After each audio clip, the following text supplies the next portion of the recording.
ఈ సెకండ్ పల్లవి ఉంటుంది ఒకటి. ఏంటి? ఏ బరి బత్తాలున్నోన్రా బర్బాదే అయినోన్రా అవును.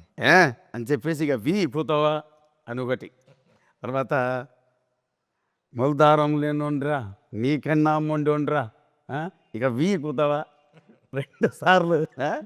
అసలు ఏంది అసలు అది ఏది లెక్కన ఆలోచించి మీరు ఆ పాట రాసింది అక్కడ ఆ ఎగ్జాక్ట్ లిరిక్స్. ఎగ్జాక్ట్లీ. సోషల్ మీడియాలో కూడా చాలామంది కోట్ చేస్తుంది ఆ పల్లవి బాగా సెకండ్ పల్లవి బాగా ఎక్కిందని చెప్పి. అందులో రాసింది బరిబత్తాలు ఉన్నోన్రా అంటే బట్టలు లేకుండా నగ్నంగా ఉన్నా నేను. అంటే బట్టలు లేకుండా ఉండడం కాదు, ఉన్నదంతా కోల్పోయా నేను, టోటల్ లాస్ నేను, బర్బాద్ అయినోడిని. సేమ్ నేను అన్నీ కోల్పోయినవాడిని. ఇంక నువ్వు నన్నేం పిలుస్తావు ఏం చేస్తావు అంతే కదా. ఇప్పుడు మనకు ఐదర్ హై ఉన్నోనికైనా మిడిల్ క్లాస్ ఉన్నోనికన్నా ఏదో ఒక భయం ఉంటుంది. ఏం లేదు, కోల్పోవడానికి ఏం లేనప్పుడు ఏం భయం ఉంటుంది? నువ్వేం చేస్తావు, నన్ను పీకుతావా, ఏం చేస్తావా అని ఉంటుంది చూసినావా. అది అది రాశా నేను. బట్టలు బట్టలు ఉండడం అంటే బట్టలు లేకపోవడం అనేది ఒక అర్థము. బట్ అన్నీ కోల్పోయిన నేను, అంటే మొత్తం నిండా మునిగిన అసలు ఏం లేదు అని చెప్పాలి. అది తర్వాత ఈ మొల్లారం లేనోన్రా అన్న పదం గురించి కూడా సోషల్ మీడియాలో రాస్తే కూడా నేను 4 ఆన్సర్ ఇచ్చా. వాళ్ళు నా స్క్రీన్ షాట్ చేసి కూడా అది కూడా తిప్పుతున్నారు సోషల్ మీడియాలో. మొల్దారం లేనోన్రా నీకన్నా మొండోన్రా ఇక వీకుతావా అని మళ్ళీ రాశా నేను. మొల్దారం లేకపోవడం అంటే మనిషి చచ్చిపోయినప్పుడు ఒంటి మీద నూలు బట్ట కూడా ఉంచరు, నూలు పోగు కూడా ఉంచరు, మొల్దారం కూడా తీసేస్తారు అన్నట్టు. అంటే ఆల్రెడీ ఐఎమ్ డెడ్ అని, నేను చచ్చిపోయినా నేను, కానీ నీకంటే మొండోని, ఇంకా నన్నేం చేస్తావు, మళ్ళీ పీకుతావా, ఏం చేస్తావు నువ్వు. అది అంటే దేనికైనా తెగించినోడిని, ఏమీ లేదు ఇంకా కోల్పోవడానికి, జస్ట్ నువ్వే నా టార్గెట్ అంతే. అందుకనే పొట్టు పొట్టు ఆకలి ఉంది అక్కడ కూడా ఇదంతా మెటాఫర్ రాసింది. పొట్టు పొట్టు ఆకలి అంటే నాకు ఆకలిస్తుందని కాదు, ఏదైనా చేయాలి, ఏదైనా నేను సాధించాలి అనే కసి ఉంది, తపన ఉంది నా లోపల అని. మెట్టు మెట్టు ఎక్కుతారా, అందుకనే ఎక్కుతాను. ఒక క్యాండిడేట్ ఎవరో రాశారు కింద, పొట్టు పొట్టు ఆకలినప్పుడు సర్రుమని ఎక్కాలి కానీ మెట్టు మెట్టు ఎట్లా ఎక్కుతాడు అని. అది పొట్టు పొట్టు ఆకలి అంటే తిండి ఆకలి కాదు, కసి ఉంది నా లోపల, ఎంతకైనా వస్తా నేను, అంటే ఎంతైనా సాధిస్తా, నేను చేరడానికి ఎన్ని హర్డిల్స్ అయినా వస్తా అని చెప్పి. అది కూడా ఎండింగ్లో ఏంది, ఉడుకుతుంది సారబట్టిలో మా కంట తడే, ఇక రాలుతుంది బొట్టు బొట్టులో నీ పంచెతడే. సారబట్టి అంటే కూడా ఈ మధ్యలో చాలామంది మర్చిపోయారు అసలు. మామూలుగా బట్టీలు అంటే మనం హోటళ్ళల్లో పంజాబీ దాబాల్లో చూస్తాం కదా, రొట్టెలు పెట్టే బట్టీలు ఉంటాయి, అది ఇటుకలు కాల్చే బట్టీలు ఉంటాయి. సారబట్టి మాత్రం ఏం చేశారంటే పెద్ద కుండలో సారా కావాల్సినంత వేసి కింద బాగా మంట పెడతారు, దాన్ని బాగా మరిగిస్తే అది ఒక్కొక్క డ్రాప్ పడుతుంటుంది అన్నట్టు సారా. అట్లా ఎన్ని రోజులు మా కన్నీళ్ళు మరిగినాయి, మా కష్టం కన్నీళ్ళు, మేము అంత కష్టాలు పడ్డాము, అంత బాధలు పడ్డాము, మా కన్నీళ్ళు అట్లా మరిగినాయి. ఇప్పుడు అవి నీ పంచెలో బొట్టు బొట్టు రాలితే, అంటే లిటరల్లీ నీకు మేము వస్తున్నాం. చాలా చాలా గ్రేట్ అన్న. అంటే ఇప్పుడు చాలామంది ఆ క్వశ్చన్స్ అడుగుతున్నారు కదా, కొంతమందికి మీనింగ్ తెలియట్లేదు ఇది ఏంటని. ఒక్కసారి ఇప్పుడు మీరు ఎక్స్ప్లెయిన్ చేసిన తర్వాత ఒక క్యారెక్టర్ని ఇంత డెప్త్గా పట్టుకొని దాన్ని చెప్పాలంటే వర్డ్స్, ఈ లిరిక్స్ తప్ప ఏం లేదు కదా. సో అది చాలా గ్రేట్గా చేశారు. ఇప్పుడు అందులో కూడా బూడిదల గడ్డ ఇది మాతో రాయబడ్డ కథే ఇదని, సినిమా కథే అది. సినిమా స్టోరీ మొత్తం 2 లైన్లో చెప్పాము.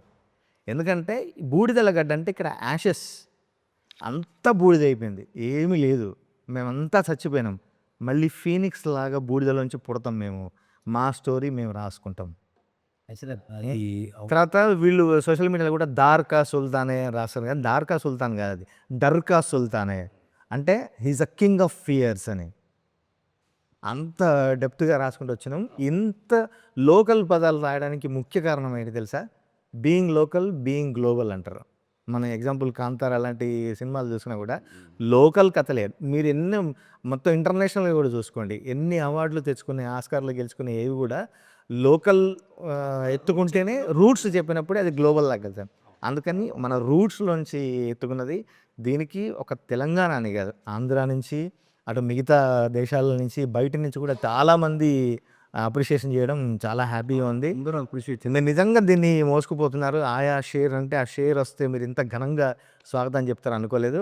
దానికి ముఖ్య కారణం ఇంత వీరన్నిటికీ బ్యాక్ బోన్ ఉన్న హిడెన్ షేర్ ఒకరు ఉన్నారు, ఎవరు తెలుసా? మా సుధాకర్ అన్న, మా ప్రొడ్యూసర్ చెరుకూరి సుధాకర్ గారు. ఆయన కనిపించని 4వ సింహం ఆయన.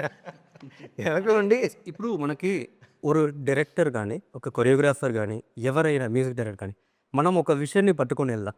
ఆ విషయాన్ని ఎప్పుడు ప్యాషన్ ఉన్న ఒక ప్రొడ్యూసర్ మాత్రమే బయటకు తీసుకురావాలి. గట్టిగా నమ్మి Yeah. దీని వెనక నిల్చున్న చెరుకూరి సుధాకర్ గారు. నిజంగా అట్లాగే కంపెనీ ప్రొడక్షన్ వాల్యూస్. ఆ రోజు నేను షూటింగ్ దగ్గరకు వచ్చి చూస్తే శ్రీకాంత్ ఒకటే మాట అని చెప్పాను, సమ్మక్క జాతరకు వచ్చినట్టుంది నాకు షూటింగ్.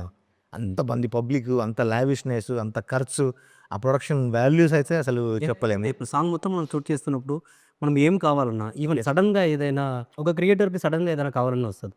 మనం ఏం అడిగినా అది డైరెక్టర్ గారి సైడ్ అయినా సరే, మన సైడ్ అయినా సరే, ఓకే మీరు ఇది ఇలాంటి ఒక విషయాన్ని క్రియేట్ చేస్తున్నారు, దానికి మేము ఉన్నాము, మీరు చెయ్యండి ధైర్యంగా అని ఈ ఈ విషయాన్ని ఇంత దాగా తీసుకొచ్చింది మెయిన్ సపోర్ట్ సుధాకర్ గారు అండ్ ప్రొడక్షన్ సైడ్. ఎస్, ఖచ్చితంగా. అందుకని మరొక్కసారి అనిరుద్ధ్కి మన తరఫున బిగ్ థ్యాంక్స్.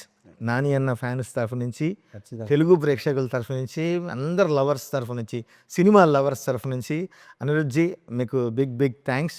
అనిరుద్ధ్ని సార్ అంటే కూడా సార్ అనద్దు అంటాడు, ప్లీజ్ కాల్ మీ అని అంటాడు. మళ్ళీ అని బిగ్ థ్యాంక్స్ మా టీం తరఫున. అంటే మన టీం, నువ్వు కూడా ఈ టీం కాబట్టి. ఇప్పుడు వాటి చెప్పాలి, నేను కూడా పర్సనల్గా చెప్పాలి, నా లైఫ్కి 2 బ్యాంగర్ బ్యాక్ టు బ్యాక్ ఇచ్చారు sir. Thank you so much sir. ఇంకా చాలా మీ దగ్గర నుంచి వినాలి, ఎంటర్టైన్ అవ్వాలి మీరు. Thank you. ఇంకా సోషల్ మీడియా తీస్తే ఫీడ్ అంతా ఇదే.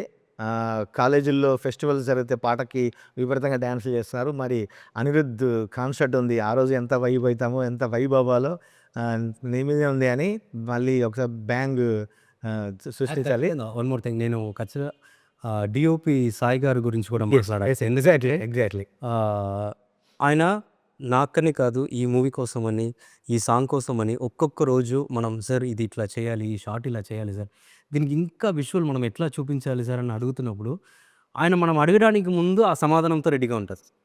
సార్ ఇది షార్ట్ కదా, మనం ఇట్లా విజువల్ వెళ్దామా సార్, మనం ఇట్లా చేస్తామా సార్, ఇది ఇట్లా చేస్తే ఇంకా బాగుంటుంది మాస్టర్ అని ఒక్కొక్క ఫ్రేమ్ని ఆయన విషన్ నుంచి మనం అడుగుతున్నది ఆయన విషన్తో కలిపి బయటికి తీసుకొచ్చిన ఒక్కొక్క ఫ్రేమ్, ఇప్పుడు మనం చూస్తున్న ఒక్కొక్క ఫ్రేమ్ ఇంకొక ఫ్రేమ్ అవును పెయింటింగ్ లాగా, పెయింటింగ్ లాగా మనం చూస్తే ఫొటోస్ అవి చూస్తే ఇప్పుడు చూడండి, అది ఈవెన్ ఆ డాగ్ కూడా ఫియర్స్ కింద చూస్తుంది. ఆ ఫ్రేమ్స్ అన్ని ఎంత బాగా పెట్టారు. ఖచ్చితంగా ఆయన మనం ఒక్కొక్క షాట్ చెప్తున్నప్పుడు ఆలోచిస్తూ ఉంటారు, ఈ షాట్కి ఇంకా ఎంత న్యాయం చేయాలి, ఇంకా ఎంత న్యాయం చేయాలి, మన సైడ్ నుంచి ఎంత ఇవ్వాలన్నది ఆయన కంప్లీట్ సపోర్ట్ ఈ సాంగ్కి అయితే. సో సాంగ్ కూడా కాదు, ఫుల్ మూవీ విజువల్ కూడా ఖచ్చితంగా అలానే ఉంటుంది. అసలు ఎంత గ్రేట్ అంటే మనం వేరే పాటలకి వైబ్ అవ్వడం చూసాం, కానీ మన పాట మన ఓన్ ఆయా షేర్ ఓన్లీ మన తెలుగు రాష్ట్రాలే కాదు, నేషనల్ వైడే కాదు, 12 కంట్రీస్లో వైరల్ అవుతుంది. అంటే ఒక తెలుగు పాట గ్లోబల్గా పోవడం, ఇంత వైరల్ అవ్వడం చాలా హ్యాపీగా ఉంది.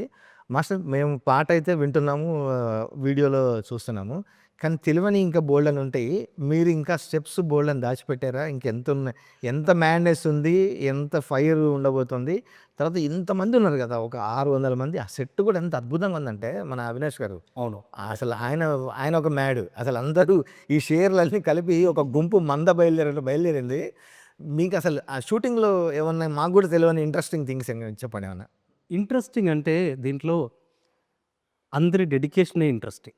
ఎందుకంటే దీంట్లో మీరు చెప్పినట్టు 600 మంది క్రౌడ్ ఉన్నారు, దాంట్లో పిల్లలు ఉన్నారు, అండ్ డాన్సర్స్ ఉన్నారు, జూనియర్స్ ఉన్నారు, మన హీరో గారు, ఫ్రెండ్స్ ఆర్టిస్ట్, వీళ్ళందరూ ఉన్నారు కదా.